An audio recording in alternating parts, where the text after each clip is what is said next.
Committee hearing titled Made in America, the Boom in U.S. Manufacturing Investment. Today's hearing will begin with 5-minute opening statements from myself and Vice Chairman Schweikert and each of our 4 witnesses. And then we'll proceed to questions, alternating between parties in the order of member arrival. I was going to remind members to keep their questions to no more than 5 minutes, but I think you and I can handle that. Me. Now, on to opening statements. Over the past few years, we have seen a truly remarkable comeback story for American manufacturing, impacting communities both in my home state of New Mexico, but across the country. The economy has added hundreds of thousands of new jobs in manufacturing and construction as private investment has flowed into the clean energy sector, semiconductor production, and advanced technology manufacturing throughout the U.S. This was not an accident. We fought hard to bring real solutions to the table and move forward with the Inflation Reduction Act, the Bipartisan Infrastructure Law, and the CHIPS and Science Act. These policies have driven the comeback story that we are seeing.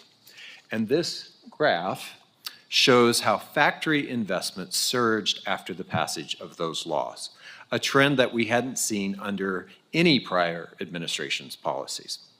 With these historic bills, we've spurred a manufacturing renaissance across America.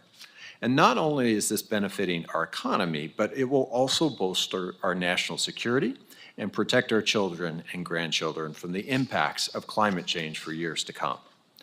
The build-out of these key industries will pay dividends by creating middle-class jobs that people can build a family around in their home communities. They will create thousands of careers in New Mexico and across the U.S. in the skilled trades and in advanced manufacturing. And it is critical in this moment that we work with unions, with industry, with training centers and local leaders to make sure that implementation of these policies is done right. To ensure our workforce can capitalize on these opportunities, we need to focus on training and upskilling. Apprenticeships and vocational training, as well as partnerships with community colleges and universities, will give more Americans the chance to meet rising demand for these careers that will help move our communities, our country, and our economy forward. That's why our legislation made sure to invest in these efforts and in companies that commit to building up America's workforce. Array Technologies is a perfect example of a company that is leading the way by expanding its manufacturing facilities here in the U.S. I was happy to be at Array's groundbreaking ceremony in April of this year with Secretary of Energy Granholm, and I'm glad that their CEO could join us here today. For decades now, Array has been a world leader in manufacturing solar trackers, the hardware that rotates solar panels towards the sun throughout the day. This year, Array is investing more than $50 million to construct a new 216,000 square foot campus in Albuquerque, New Mexico, that will support 300 new jobs in the near term. And they're expanding largely because of the production tax credits that we worked so hard to include in the Inflation Reduction Act.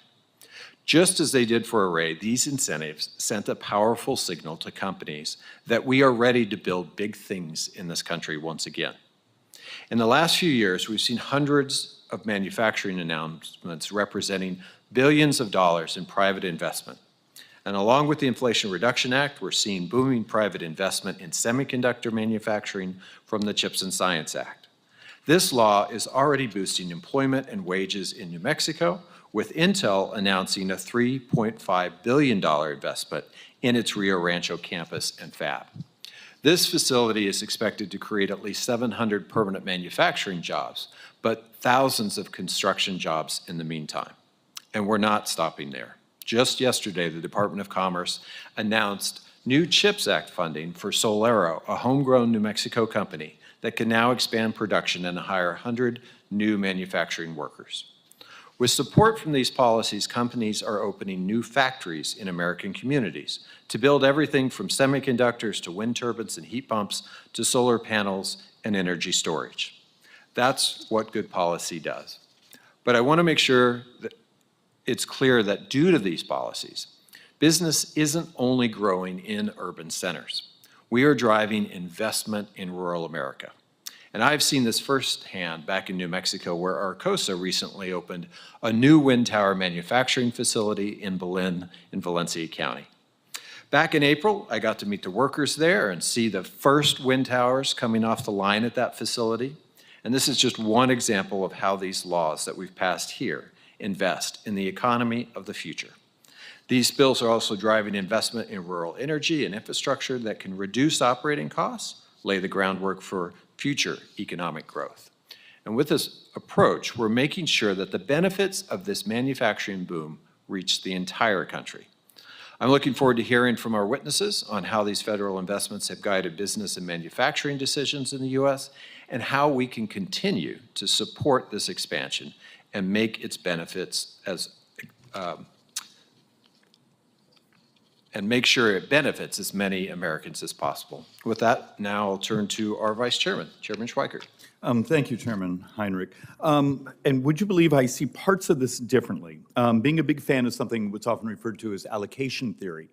When it's done through a government grant, will that government always be granting to the latest, best, fastest, most nimble, most cutting edge, most disruptive technology, or do we often fund incumbency? I think the record shows that much of the capital expenditure, which every dime has been borrowed, once again, this cash flow that's going out, every dime is borrowed money. So you actually have to now think of the rate of return, and we're paying interest on that. We also have some charts, and we are happy to put them into the record without objection, that also will demonstrate that manufacturing employment functionally is the same as it was in 2022. Once again, demonstrating that, yes, you may get spikes in trades as a plant is being built, but are we back into the cycle, once again, of a planned economy, industrial policy, where we actually, a fraction of that money could have gone into the research and development of the next generation that disrupts and makes America truly leap ahead the rest of the world. Instead, this policy has set off a cascade of subsidized chip manufacturing. You see China now organizing, what was the last fund, $30 billion. The EU is now setting aside a massive subsidy to have theirs. We've actually now created a race to the bottom. At the very same time, we're doing tax policy saying we need a global minimum, but over here, we've functionally financed something that's dramatically more expensive in a global race to the bottom of subsidy policy. It's math. You can't avoid the reality.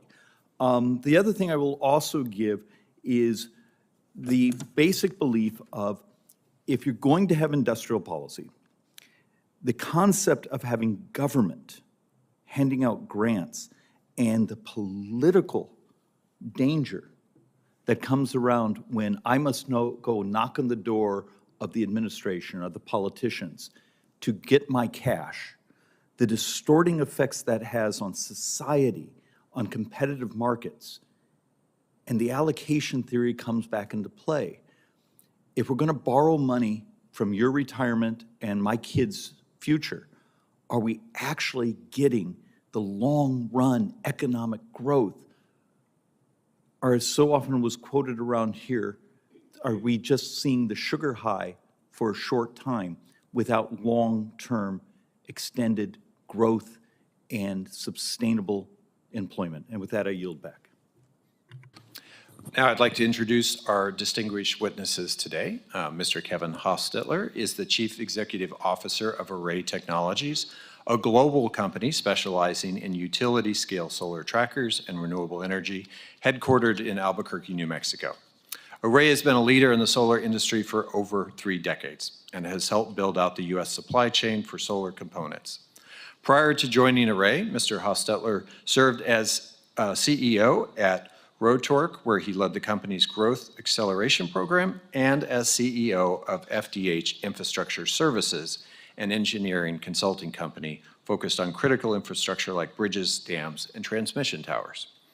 Mr. Skanda Amarnath is the Executive Director at Employ America, a research and advocacy organization committed to the macroeconomic policies that can sustain full employment outcomes.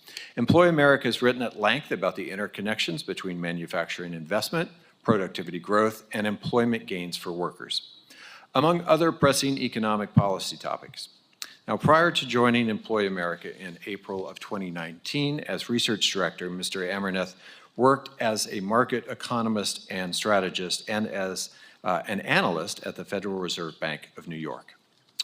Dr. Adam Michel is the Director of Tax Policy Studies at the Cato Institute, where he focuses on analyzing the economic and budgetary effects of taxation in the United States. Prior to joining Cato, Mr. Michel served as the Deputy Director at the Joint Economic Committee under Senator Mike Lee. Mr. Scott Lincicome is the Vice President of General Economics at Cato's Herbert A. Stiefel Center for Trade Policy Studies. Mr. Lincicome is also a senior visiting lecturer at Duke University Law School, where he has taught a course on international trade policy and previously taught international trade policy. Mr. Hostetler, let's begin with your testimony, and then we'll just continue in the order of the introductions. Thank you, Mr. Chairman, Mr. Vice Chairman, and all members of this committee. It's an honor to be here today. My name is Kevin Hostetler, and I am the CEO of Array Technologies. Our U.S. footprint includes Albuquerque, New Mexico, where we have our manufacturing facility, and our research and development hub in Chandler, Arizona. Array is a leading American manufacturer and global provider of tracker solutions for utility-scale solar energy projects. Our solar trackers are an integral part of solar farms, rotating panels to follow the sun, which increases energy production by up to 25%. Founded in 1989 in Albuquerque as one of the first U.S. solar manufacturers, Array is a true American manufacturing success story. We're proud to be an American company sourcing low-carbon domestic steel, supporting local jobs, and using a traceable U.S. supply chain with trusted partners. I'm grateful to be leading Array during this nation's manufacturing renaissance. In April, Array broke ground on a new manufacturing campus in Albuquerque, where we will make our clamps, center structures, drive system components, and electrical controllers. The IRA and 45X credits are helping us to onshore critical components and realize this $50+ million expansion. To start, our new facility will employ more than 300 local residents in the near term. This growth will enable us to further develop more onshore capacity and make more solar technology here at home. Over the next decade, we anticipate significant growth in industry employment, with solar manufacturing jobs expected to more than triple. In the meantime, we need to create a skilled, renewable energy workforce. That's why we partner with schools like Central New Mexico Community College. In 2022, we donated a 1.3 megawatt solar site that generates power for the campus and serves as a training facility for Array to provide hands-on learning to students. Collaborations like these are building a pipeline of talent, ensuring that students and job seekers have the necessary skills and knowledge to thrive as the industry creates jobs. The IRA and other federal investments have helped grow our domestic production. As an example, the 45X tax credits are allowing us to onshore clamp manufacturing, where we were importing, and this will double our manufacturing capacity in Albuquerque. We've also invested in new capital equipment to support the current and future growth of our facility. Since the passage of the IRA, there has been a notable uptick in announcements for new solar manufacturing facilities across the supply chain, driven by the law's provisions and the anticipated rise in solar demand. This has caused a ripple effect as our business growth has also spurred growth for our partners. Copper State Bolts and Nuts Company has added an additional 30,000 square feet in their Goodyear, Arizona facility to support their solar business. Our partner Preferred Steel in Mount Pleasant, Texas, has invested $25 million in solar in the last 24 months, employing over 200 people. Lock Joint Tube in Temple, Texas, invested $16 million in a dedicated tube line to support solar tracker manufacturing. And finally, our partner Nucor is investing $70 million in capital for a new steel plant in Kentucky to support the growth in solar demand. The IRA has set the stage for long-term growth and stability for our business and the U.S. solar industry. The law is expected to facilitate nearly triple the current solar capacity by 2028, fostering a strong, sustainable future for renewable energy in America. Array's presence in New Mexico not only boosts the local economy, but also positions the region as a hub for renewable energy innovation and manufacturing. We're proud to work with companies like Enchanted Machine Works, Knockout Metalworks, and Precision Sharpening. This growth contributes to a more resilient and diverse economic landscape, benefiting the broader community and promoting long-term prosperity. The IRA has spurred a true manufacturing resurgence, and Array is just one example of how this legislation is paying dividends. With policies that supercharge solar manufacturing and create new jobs, together we are paving the way for a brighter, more sustainable future. Thank you for the time, and I look forward to answering your questions. Mr. Amarnath. Chairman Heinrich, Vice Chairman Schweikert, thank you for the invitation to testify today. My name is Skanda Amarnath. I am the Executive Director of Employ America, a nonpartisan macroeconomic policy research organization. Before discussing what the available macroeconomic data tells us about the nature of manufacturing investment and public policy, I'd like to first lay out some reasons why manufacturing and industrial investment may be of unique relevance. Economic development and manufacturing advancement have long been tied together. No major advanced economy has sidestepped the industrialization process on its path to becoming wealthy. If you compare what each country exports, it becomes clear which countries are richer and which countries are poorer. Richer countries tend to produce a broader diversity and higher complexity of traded products. That's because richer societies have accumulated superior know-how for producing highly complex, leading-edge products and can do so across a broader range of goods. The reasons to encourage investment in manufacturing are thus twofold: ensuring that workers and enterprises in the U.S. capture the knowledge spillovers associated with producing technologically advanced goods, and encouraging broader industrial diversification at the national, state, and local levels. A more diversified economy also goes hand in hand with a wider range of opportunities for workers and businesses. But where other sectors have thrived over the past few decades, manufacturing has seen a general decline. Some reasons for the decline were inevitable, but it's worth noting that this trend also grew more visible in high-tech advanced manufacturing sectors. With this in mind, the surge in construction of manufacturing facilities is worth studying. The level of spending that the private sector has engaged in to construct manufacturing facilities has increased from approximately $80 billion in 2019 to roughly $220 billion today. Even after adjusting for specific cost increases, the level of real investment has more than doubled since 2019. While public policy is surely supporting much of this increase, it's worth clarifying that these expenditures are directly deployed by private firms, not by governmental actors. Not all manufacturing subsectors have seen a surge in investment, but the ones most closely adjacent to recently enacted legislation have.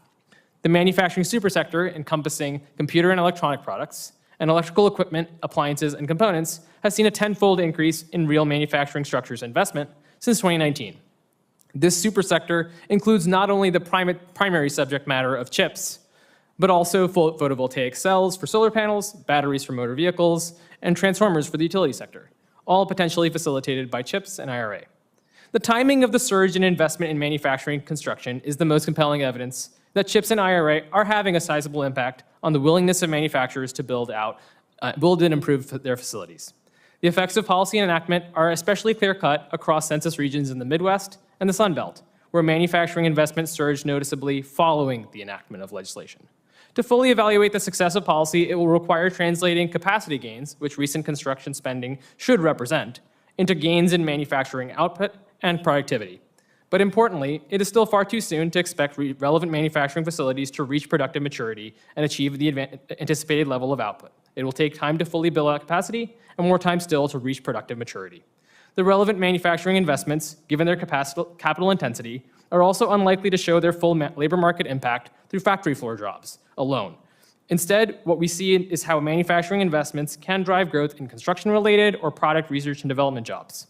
While targeted sectors are likely to see further gains in employment only as production scales up, the bigger gains in employment are materializing right now for electricians, engineers, architects, lab testers, and a range of other fields I described in more depth in my written testimony. As we look to the future, it's important to remember that leading-edge manufacturing production, whether tied to semiconductors or the vast array of new energy technologies, often requires available and affordable financing, approximate supply chain and industrial base, and a skilled workforce. These necessary conditions for investment often depend on the presence of industry in the first place, thereby giving rise to what most might understand as a chicken or the egg dilemma. It often takes a critical mass of policy support to ensure investment decisions can overcome hurdle rates that otherwise deter the sorts of investments that we're seeing right now. We've had decades of declining interest rates and a falling cost of capital, but only in recent years has a flurry of investment in capital-intensive manufacturing sectors emerged. This flurry has even defied the Fed's recent campaign to tighten financial conditions thus far. But even with this progress, old and new constraints, whether they stem from financial constraints, regulatory burdens, or something entirely different, are likely to bind. In ensuring that enacted legislation yields maximum benefit for the public, my hope is that lawmakers and policymakers stay attentive, open-minded, and pragmatic. Dr. Michel. Chairman Heinrich, Vice Chairman Schweikert, and members of the committee, thank you for inviting me to testify today. It's a particular honor to participate in a hearing for a committee I once worked for, and which I have many fond memories. To understand the state of our current economy, it's important to begin with the tax reforms passed in 2017. By cutting the corporate tax rate and allowing full deductions for new investments called full expensing, the Tax Cuts and Jobs Act empowered businesses to expand their U.S. operations. These changes were particularly helpful for investment-intensive sectors like manufacturing. The tax cuts led to faster growth and higher wages. Today, those same tax cuts continue to support a strong labor market, additional investment, and a larger economy. Instead of building on these successes of the tax cuts by making the 2017 reforms permanent, Congress has more recently done the opposite. Instead of letting individual Americans, investors, consumers, entrepreneurs determine the quantity, quality, and location of new projects, Congress and the President have repeatedly inserted themselves into the private economic decision-making, allocating scarce resources according to their own design and for Washington's benefit. These types of centrally planned industrial policies have a multi-decade track record of spectacular failures. Such policies inevitably require more than just incentives. For example, generous subsidies support electric vehicles and their infrastructure, but the billions of dollars of support isn't enough. The subsidies come with heavy-handed regulations that all but ban the competitors, and the administration now tells us that tariffs are also necessary to protect the industry from foreign competition. Market manipulation on one margin always leads to a cascade of new state interventions that aren't just windfall profits to corporate industry, but costs to American consumers. Industrial policy also breeds corruption and fraud. Past tax credits have resulted in schemes designed to drain the U.S. Treasury of hundreds of billions of dollars. These fiscal costs, these fiscal resources lost to the programs also represent multi-trillion-dollar opportunity costs, such as foregone opportunities to make more effective tax cuts permanent. For example, Congress chose to spend trillions of dollars on dubious energy subsidies in the Inflation Reduction Act instead of pursuing broad-based policies like making expensing for research spending permanent, a policy that would have benefited millions of businesses and their employees all across America. As a result of Congress's failure, business R&D plummeted when expensing expired. I'll end with the most worrying trend. The Biden administration is actively exporting these industrial policies around the world. And they're doing this over the explicit objections of Congress. Working through the Organization for Economic Cooperation and Development, the administration has designed the building blocks for an international tax cartel that targets America's most successful employers with higher taxes in more than 100 new countries. The minimum tax they've designed not only raises tax rates, but explicitly encourages competition with state subsidies. Paired with domestic U.S. corporate subsidies, the OECD minimum tax has prompted new industrial policies in countries around the world, including the European Union, South Korea, Japan, Israel, Germany, Vietnam, Bermuda, Singapore, Ireland, Taiwan, India, and China, just to name a few. These offsetting subsidies create no new productive economic activity. They simply pad the profits of big, politically connected firms. Congress might as well have lit $1 trillion of taxpayer money on fire, at least a bonfire, wouldn't have fueled multiple years of high inflation. Which leads me to my concluding recommendations. Congress should reject the Biden administration-led OECD tax cartel by cutting its funding and withdrawing from the OECD membership. Congress should also reject industrial policies here at home by repealing the more than $3 trillion of tax subsidies, including those in the CHIPS Act and the Inflation Reduction Act. Pursuing neutral, pro-growth tax policies that support American employers that support American employers by keeping taxes low for everyone will provide the biggest benefits to workers, to manufacturers, to service providers, and to families across the country. Thank you. I look forward to your questions. Mr. Lincicome. Chairman Heinrich, Vice Chairman Schweikert, members of the committee, thank you for having me here today. Industrial policy is indeed back in Washington, and supporters are already taking credit for an American manufacturing boom. Today, I'll offer 2 notes of caution detailed in my written testimony. First, the recent increase in U.S. manufacturing investment must be put into context. Before the CHIPS Act and IRA were enacted, market factors had pushed companies to reconsider semiconductor supply chains. Private demand for and investment in green energy was soaring, and several major U.S. projects had been announced. It's thus unclear how much manufacturing spending today has been caused by, instead of just coincident with, new U.S. industrial policies. Furthermore, increases in industrial spending are still a relatively small share of total output and investment. That spending might still be important someday, but it's not currently an economic game changer. Indeed, actual U.S. manufacturing performance has been flat since 2022. Private surveys have been pessimistic, and 2024 projections are now softening. Maybe a boom eventually arrives, but it's just as likely we're again seeing what critics of targeted tax credits, subsidies, tariffs, and other industrial policy measures have long cautioned, that they don't generate sustainable long-term growth, but instead just redistribute existing resources to favored companies at a net loss to the U.S. economy. Second, we must also consider the actual return on all these investments. When the government showers preferred industries with trade restrictions and trillions of taxpayer dollars, the policies will inevitably produce something in the real economy. The real question is what exactly all that government support is getting us. Is it generating dozens of innovative and globally competitive American factories and a strong U.S. economy? Or will it produce a few narrow successes and many other failures? Not just unfinished projects, but entire industries dependent on government support, plus unintended and unseen costs elsewhere in the economy. Today, it is too early to say, but there are already warning signs here and abroad, ones we have seen before. Here at home, the cost of building, staffing, and starting production at subsidized facilities has skyrocketed, thanks in large part to supply-side barriers like the National Environmental Policy Act, tariffs, and Buy American restrictions. High costs and other unforeseen issues have now delayed or canceled many semiconductor, EV, and solar projects, even some where construction had already begun. And there are already worrying signs that factories eventually completed here won't produce cutting-edge technologies that compete globally without open-ended government help. Solar panels, for example, still cost more to make here than abroad, even with all the subsidies and tariffs. The industry's solution, even more tariffs. Finally, politics is again distorting industrial policy's implementation.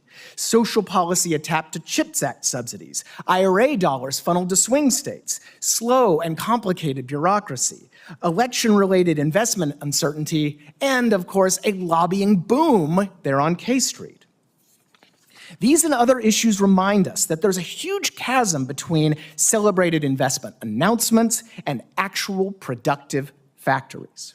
They also show that the risk of today's industrial policies is that they produce small and discrete benefits at a massive cost, including not just a budgetary hit, but by diverting finite taxpayer and private resources away from better targets. There are also concerns abroad because subsidies here have prodded the EU, Japan, South Korea, Taiwan, India, China, and others to offer subsidies of their own. Thousands of new industrial policy measures in the last year alone, likely worth trillions of dollars. If history is any guide, this uncoordinated and predictable global subsidies race could generate gluts and trade wars that would undermine the very domestic investments our industrial policies are trying to encourage. In the end, almost everyone would be worse off, especially developing countries that can't afford big subsidies, and, in the case of green goods, the environment. In closing, American industrial policy has long faced challenges that limit its effectiveness and inflict unintended economic and geopolitical damage. It's too soon to conclude that we're following the same path today, but signs do point in that direction. Now, this doesn't mean that Congress should just sit back and watch things unfold, simply hoping our trillion-dollar gamble pays off. As I and Adam and others have written, there's a long list of proven tax, trade, regulatory, immigration, and other reforms that Washington can and should pursue to boost strategic industries and address strategic challenges. But subsidies and protectionism still aren't on that list. Thank you, and I look forward to your questions. Thank you. Mr. Hostetler, I want to ask you a question. I was really pleased to visit Array in April with Secretary Granholm to break ground on your new manufacturing facility. But one of the things that really struck me was the stories that individual folks who work for Array were telling about their jobs and their impact on their families. Can you talk a little bit about the kind of benefits a working family can access through a career in advanced manufacturing, what that means for the wider community? Absolutely, Mr. Chairman. As you were able to witness in our groundbreaking in April, the stories of our employees coming into this industry and those that have been in for some time are enjoying very strong wages, great benefits, and great additional education opportunities through our local resources with our local community colleges. They're able to build a solid foundation for their family and again, contribute a great deal to the local economy. You know, one of the challenges we have in New Mexico right now is that there are so many simultaneous construction projects going on between the transmission that's being built, the manufacturing that's being stood up. Workforce is a real challenge. Can you talk about a little bit about the relationship between the Inflation Reduction Act and your efforts to invest in local workforce to build that capacity? Absolutely. As I said in my prepared remarks, Mr. Chairman, we've been working with the local community college. We've provided them some additional systems to which they could train employees early on in how to build, install, maintain, and control solar systems. We are also employing local engineers, local maintenance, a very wide degree of different employees in customer service, and all of that is geared at, once again, providing a very stable, very strong foundation for their lives and their community. Mr. Amarnath, talk a little bit, expand on how this focus on energy tech, on semiconductor production, and infrastructure, how do those relate to the overall groundwork for U.S. job growth? And what does that mean for the future of the American middle class? Sure. So I would start with obviously the gains have come through construction investments so far. And so especially if you look at the labor market data, while we've definitely seen, let's say, manufacturing employment has recovered from the COVID recession, and it's probably been pretty stable overall. The real gains have probably been more visible in other sectors, especially in terms of first, and you said the trades, construction, but also if we look through the repair and maintenance and into particular sectors of, especially engineering services, and engineering and drafting, and lab testing, and there are at least a few key sectors, again, where manufacturing and services actually go hand in hand, where there's a tendency to say manufacturing and just focus on particularly that subsector, but I would actually encourage people to think a little bit more holistically about how manufacturing and services are pretty complementary in these contexts. And especially when you think about where the good jobs are, right? Those are jobs that are typically attached to where you're higher in the value chain, right, where you actually are at the leading edge. And that's, to my mind, the merits of focusing on semiconductor manufacturing, on particularly near energy tech. And these are jobs that will be good jobs also on the factory floor, but also elsewhere. Right. That's typically also good in terms of commercial opportunity for American businesses as well. Yeah, many of the people in the skilled trades that I talk to would point out that, when you're building these things, they're inherently temporary jobs, but those are the good jobs that support their middle-class families. They are temporary. When they're standing up an Intel factory and then they move on to building transmission and then they move on to building a research facility at our national labs, we think of those as temporary, but they're really permanent jobs for those individuals. I want to ask you as well, we've seen some of the supply chain that we hemorrhaged for decades, particularly to China, but more broadly to Southeast Asia for things like for solar panels, for modules, for electric motor components, for battery storage. Some of that supply chain is beginning to move back onto U.S. shores. How important is that? And how critical is the structure of a production tax credit to have incentivized that reshoring of critical supply chains? It definitely seems like this flurry of manufacturing investment that we've seen is pretty concentrated in terms of the timing of it. And so while it's very possible there are layers of policy supports that have been helpful, it definitely was unleashed all at once, I would say, in terms of it being over a very concentrated time period.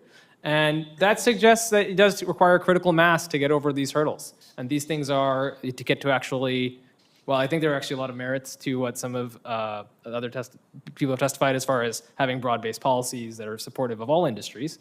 There's also a certain quantum of investment that is needed in a lot of cases, especially where you get into capital-intensive sectors. And so these are things that have clearly been helpful as far as seeing the surge, especially in 2022 and 2023.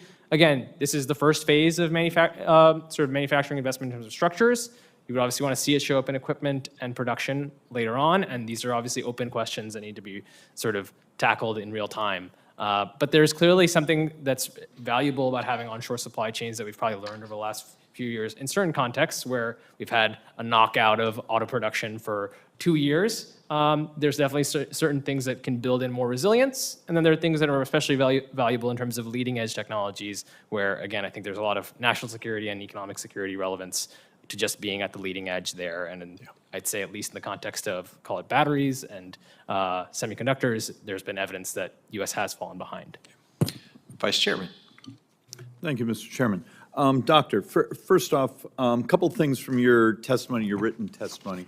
And I'm chasing a couple things.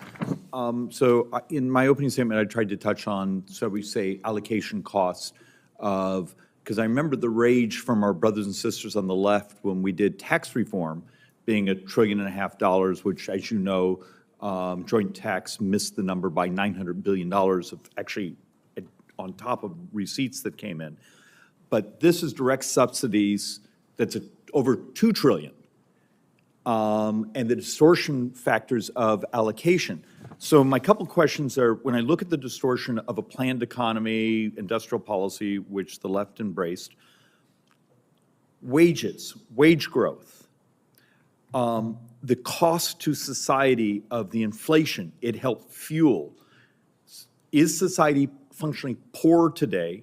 Will I see that a couple $1 trillion of planned economy spending in workers' wages, will the wages long run be healthier and stronger? Or did we actually create functionally a short-term sugar high in a limited number of politically connected organizations? Thank you for the question. It's, I think, the second one. The chart that you're holding up there shows the cost of the direct subsidies compared to making policies that were expiring at the same time, mainly business expensing for research and spending in physical investments like manufacturing facilities. Those policies were expiring, and the cost, the $2 trillion cost of the direct subsidies, is significantly larger than setting neutral policy that gets out of the way of investment for all businesses rather than targeted businesses that receive specific checks from Washington. And so that's why that we should first get the government out of the way of investment before the government starts getting in the business of picking who's investing and where. This borrowing and spending and its contribution to inflation of ultimately is society poor? Yes, undoubtedly. When the government is taxing the money out of the economy to then redistribute or borrowing, all of these things make us poor. There's deadweight loss on the tax side. There's inefficiencies on the spending side. Inflation is making people poorer. So it's For those of us in the Phoenix-Scottsdale area, unless you make 26% more today than when this all began, you're poor. Mr. Lincicome, and I don't know why I always screw. Look, you actually have a great chart in here, because remember, part of this hearing was titled, the manufacturing boom. But if you actually look at the dot plot and say, hey, here's where, the industrial policy, the spending began, and the number of, plans that were happening under existing tax code, and considering if you actually put in the hiccup, as we'll call it, during COVID-19, can you call this a boom? There might be a tighter concentration, but the fact of the matter is, under a allocation theory of tax policy, we were doing actually quite well, and it was a wider distribution. Right, thank you. If you look at the headlines around that time, whether it's in 2019, 2020, 2021, you saw there was a lot of interest for various market-related reasons, the pandemic, geopolitics, and the rest. There was interest in changing supply chains, changing sourcing, onshoring certain production of defense-related technologies or other critical industries. And I think it's undeniably true we're going to see some sort of sugar high, some sort of investment because of all of these subsidies. I mean, we're talking trillions of dollars potentially in government and taxpayer money going to favored industries.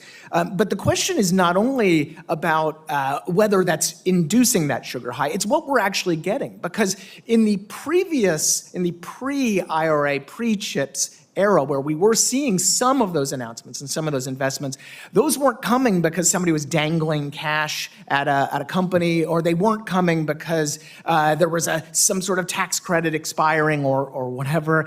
They were coming because the investors saw a legitimate long-term investment that they wanted to make. And those are the types of investments we want here in the United States. All right, Doctor, I want you to confirm something I believe I understand. When we do it through sort of tax regulatory allocation theory or policy, the vast majority of that goes to corporate America actually goes to workers' wages. When the tax code is treating investment neutrally through something like expensing or a lower corporate tax rate, most of that is shared by workers through higher wages. The additional investment leads to higher productivity, which then leads to higher wages. The opposite is not true. A tax credit does not have that same pass-through to higher wages. It primarily goes to pad the profits of the corporation doing the favored activity. Which I've always found an amazing irony in where the two parties are and what we say about each other, and yet we can demonstrate mathematically this policy over here is actually what helps workers. And with that, I yield back, Mr. Chairman. Senator Welch. I want to thank all the witnesses. It's interesting listening because really there are two economic philosophies at work here.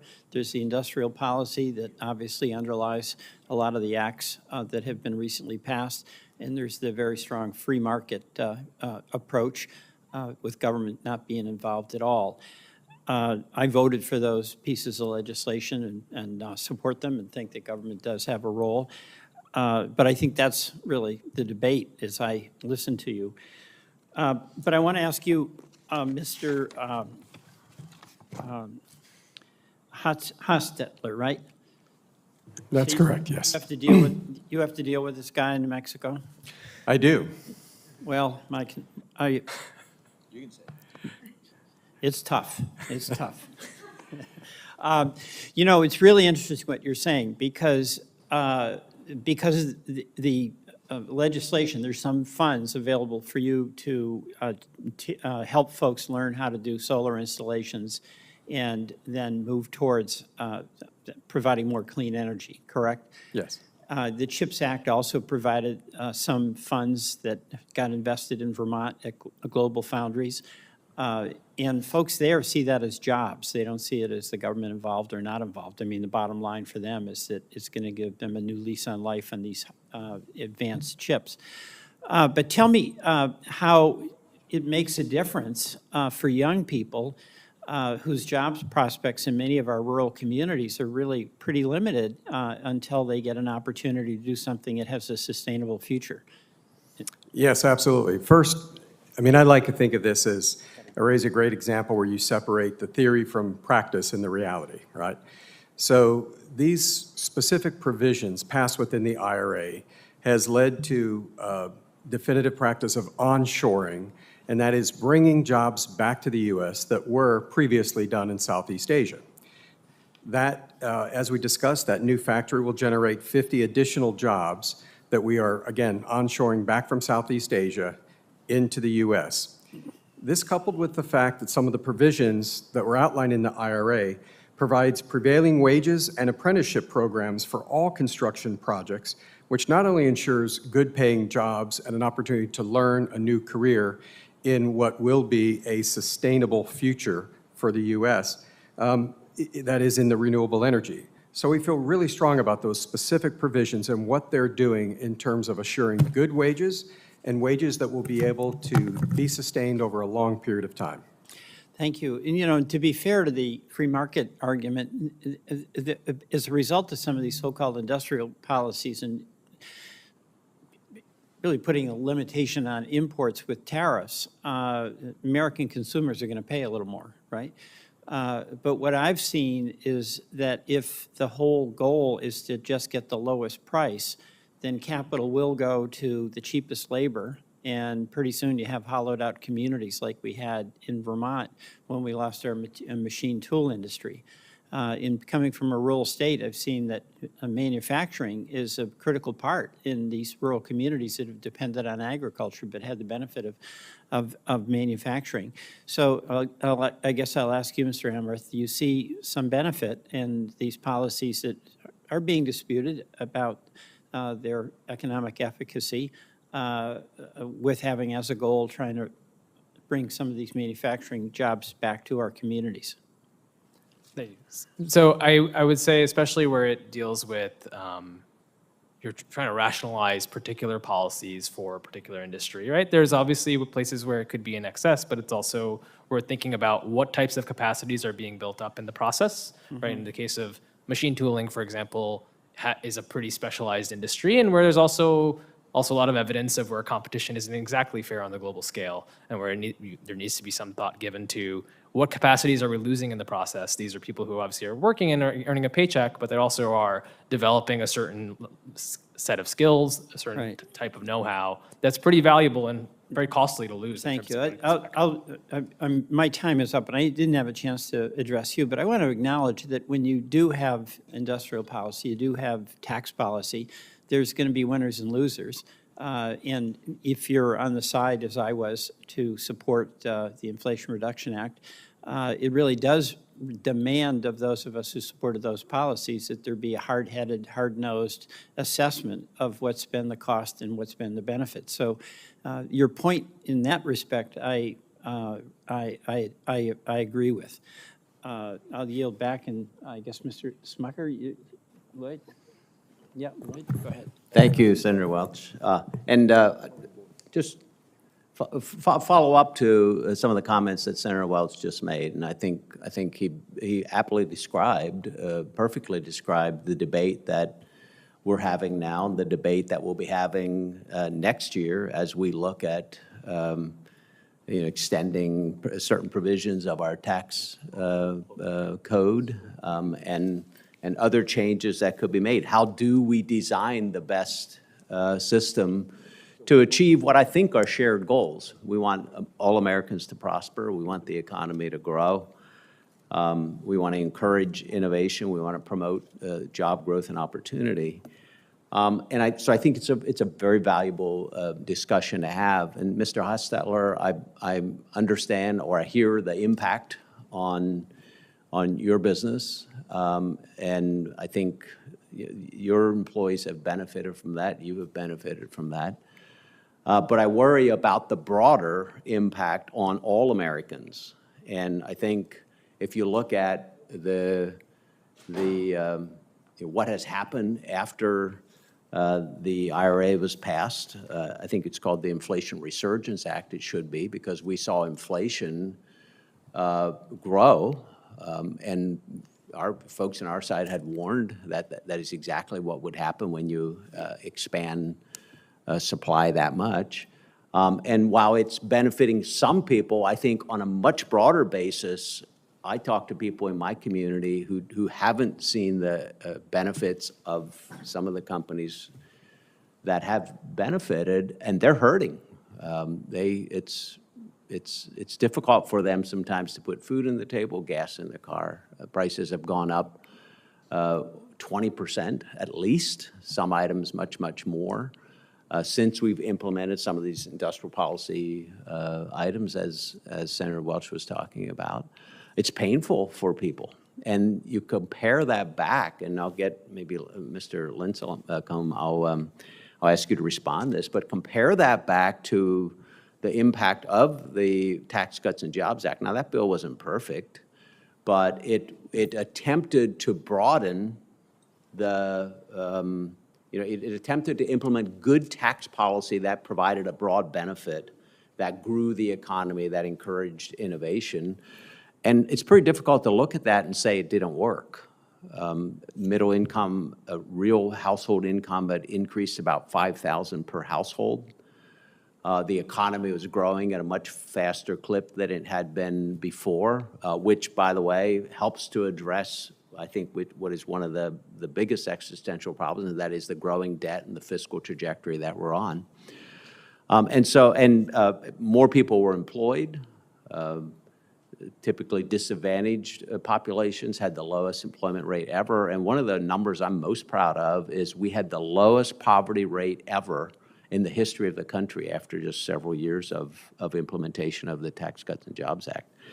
So, Mr. Lincicome, am I looking at this correctly? Do you want to expand on what I said or react to what I said? It seems to me there are two very clear examples of economic policy that was put in place. We have a pretty good record of the impact after a few years in each case. So you want to respond to that? No, I mean, I think you're directionally correct. I think the reality you have, and I think it's correct, that we all share the same objectives. We want good jobs, a strong labor market, a strong economy.